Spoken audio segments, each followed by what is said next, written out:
मैं जितेंद्र गहलोत, आदर्श विद्या मंदिर, कक्षा 9वीं, भाग 4, मिश्रण को पृथक करने की विधियाँ। क्रिस्टलीकरण। किसी मिश्रण से अशुद्धियों को दूर करने के लिए पहले किसी उपयुक्त विलयन में घोलना और क्रिस्टलीकरण द्वारा एक सहघटक को पृथक करना, अर्थात पहले ठोस व द्रव का मिश्रण जो बनता है, अर्थात जैसे पानी में नमक, पानी में चीनी आदि, इस प्रकार का कोई जब विलयन बनता है तो उस विलयन को में से ठोस व द्रव को अलग अलग करने की विधि है ये। इसमें कॉपर सल्फेट के क्रिस्टल को अशुद्ध पहले सल्फ्यूरिक अम्ल में घोल देते हैं, फिर इसे गर्म करने पर विलयन पृथक किया जा सकता है और जो विलयन बनता है उसे पूरी रात रख कर छोड़ने पर पुनः हम इसे शुद्ध रूप में प्राप्त कर सकते हैं। जैसे आप यहाँ पे एक प्रयोग में देखें, अतः केवल शुद्ध कॉपर सल्फेट के क्रिस्टल बनते हैं जबकि अशुद्धियाँ सल्फ्यूरिक अम्ल में ही रह जाती है। इस विलयन को फिल्टर की सहायता से छान लिया जाता है और शुद्ध क्रिस्टल प्राप्त कर लिया जाता है। जैसे आप यहाँ देख सकते हैं, पहले कॉपर सल्फेट सॉल्यूशन लिया गया, नीचे की तरफ पानी को गर्म वाष्प के रूप में रखा गया ताकि इसकी वाष्प के कारण कॉपर सल्फेट सॉल्यूशन गर्म हो जाए और इसे चाइना डिश का मतलब अपनी भाषा में कहें तो अपन चाइना डिश को अपनी भाषा में अपन कह सकते हैं वॉच ग्लास या वॉच कीप। ये चीनी की मिट्टी का बना होता है। चीनी की मिट्टी का बना एक प्याले की तरह की आकृति होती है, इसीलिए इसे चाइना डिश कहा जाता है। इस विलयन को फिल्टर पेपर की सहायता से छानने पर शुद्ध प्राप्त होंगे। जैसे इसको गर्म करने के बाद हमने रख दिया तो रखने पर धीरे धीरे इसमें से कॉपर सल्फेट के जो क्रिस्टल है वो अलग हो गए और उसके में उपस्थित जल की मात्रा अलग हो जाएगी तथा उसके अंदर उपस्थित जो सल्फ्यूरिक अम्ल है वो भी अलग हो जाएगा। वहीं वाष्पीकरण की तुलना में क्रिस्टलीकरण कई गुना अधिक श्रेष्ठ है। क्योंकि वाष्पीकरण में कुछ ठोस पदार्थ विघटित हो जाते हैं अर्थात टूट जाते हैं तथा कुछ को गर्म करने पर चीनी के समान वे झुलस भी जाते हैं अर्थात धीरे धीरे काले पड़ जाते हैं। वहीं छानने के बाद भी अशुद्ध विलय पदार्थ को विलायक में घोलने पर विलयन में कुछ अशुद्धियाँ रह जाती है, तो वहीं वाष्पीकरण होने पर यह अशुद्धियाँ ठोस को सदूषित कर सकती है, उसे फिर गंदा अर्थात खराब कर सकती है। इन विधियों का उपयोग समुद्री पानी से नमक को साफ करने में, क्रिस्टल को पृथक करने में अर्थात जैसे कॉपर सल्फेट, फिटकरी आदि को प्राप्त करने में भी किया जाता है।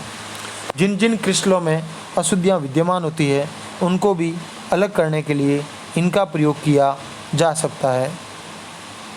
सामान्यतः आपने देखा होगा कि हमारे जल घर अर्थात वाटर प्लांट के अंतर्गत भी पानी को शुद्ध करने की कुछ विधियाँ अपन इस अध्याय के अंतर्गत अध्ययन कर सकते हैं कि पानी को कैसे शुद्ध किया जा सकता है। पानी को शुद्ध करने के लिए सर्वप्रथम हम पानी को जल भंडार से सामान्य अर्थ है वह स्थान जहाँ पानी एकत्रित हो रहा है उस भाग में रखा जाएगा। पानी को एक स्थान पर एकत्रित करने के पश्चात हम इस बात का ध्यान देंगे कि उसे कुछ समय तक एक स्थान पर छोड़ दिया जाता है तो उसमें से भारी व ठोस कण धीरे धीरे पेंदे में जमा हो जाते हैं ये वाले भाग पर।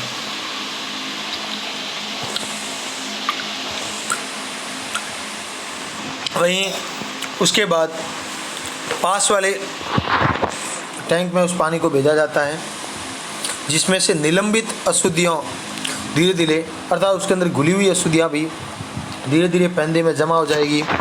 उसके बाद अगले भाग के अंतर्गत कुछ ऊपर जल, नीचे बालू मिट्टी के नीचे छोटे छोटे कंकड़, फिर बड़े कंकड़, इनसे होते हुए पानी पूर्ण रूप से शुद्ध हो जाता है और इसके बाद इससे उपस्थित जो जल है वो नीचे की तरफ से लिया जाएगा और इससे छना हुआ जो पानी है वह बैक्टीरिया मारने के लिए क्लोरीनीकरण अर्थात इसमें क्लोरीन गैस छोड़ी जाती है।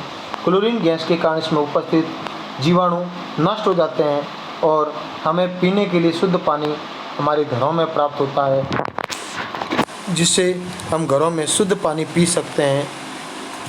पीने के लिए शुद्ध पानी प्राप्त होता है।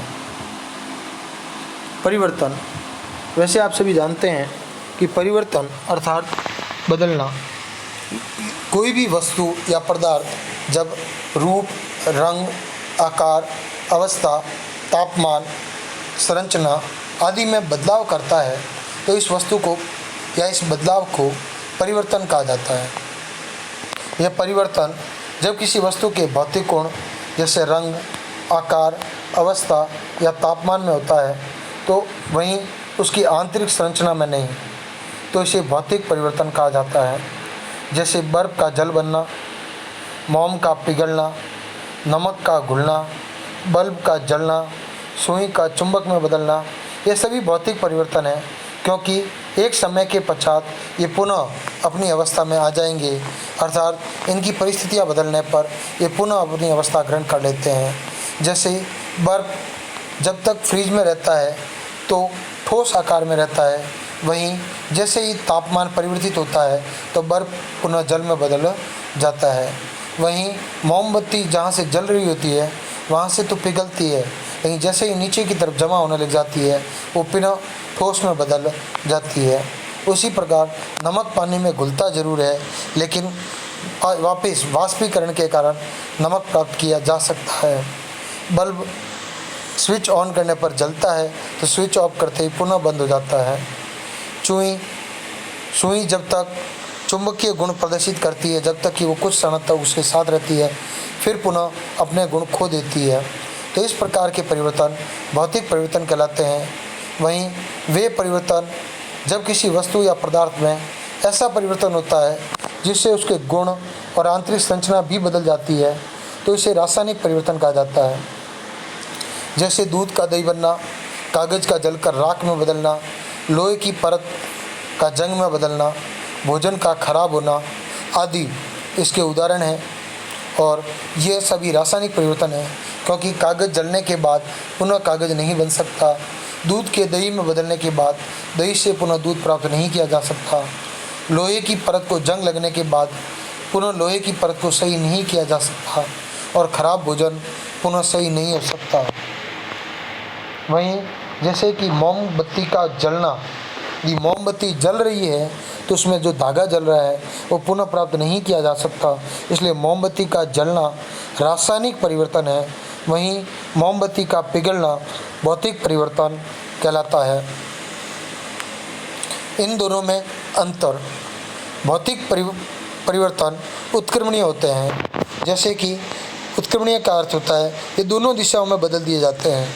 जैसे बर्फ़ से पानी बनाना और पानी से बर्फ़ बनाना दोनों ही संभव है। बर्फ़ से यदि पानी बना दिया अर्थात गर्म करने पर, वहीं उसी पानी को वापस ठंडा करने पर पुनः बर्फ़ में बदल जाएगा।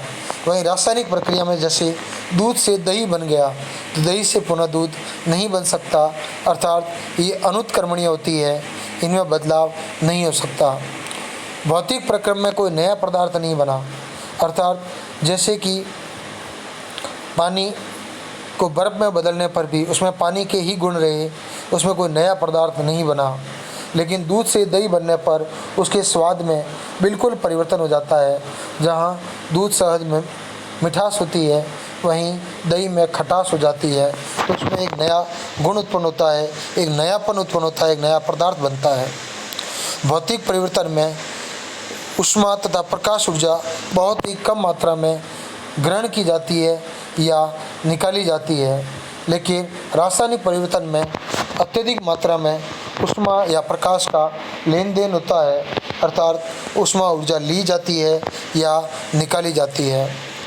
भौतिक परिवर्तन के उदाहरणों में सबसे बड़ा परिवर्तन जैसे बर्फ़ का पिघलना भौतिक परिवर्तन है। वहीं जिस प्रकार मोमबत्ती के जलने पर मोमबत्ती पिघल रही है और पुनः ठोस में बदल जाती है, तो ये एक प्रकार का भौतिक परिवर्तन है। वहीं मोमबत्ती के जलने के कारण मोमबत्ती पिघल रही है, लेकिन जो जलने वाला जो धागा है, जो डोरी है उसके अंतर्गत की, वह डोरी धीरे धीरे जलकर नष्ट हो रही है, इसलिए मोमबत्ती का जलना रासायनिक परिवर्तन का भाग होता है। आज के गृह कार्य में आप करेंगे क्रिस्टलीकरण विधि का नामांकित चित्र सहित समझाएंगे। दूसरा, क्रिस्टलीकरण विधि वाष्पीकरण से श्रेष्ठ है, क्यों? तीसरा, भौतिक एवं रासायनिक परिवर्तन में अंतर लिखें।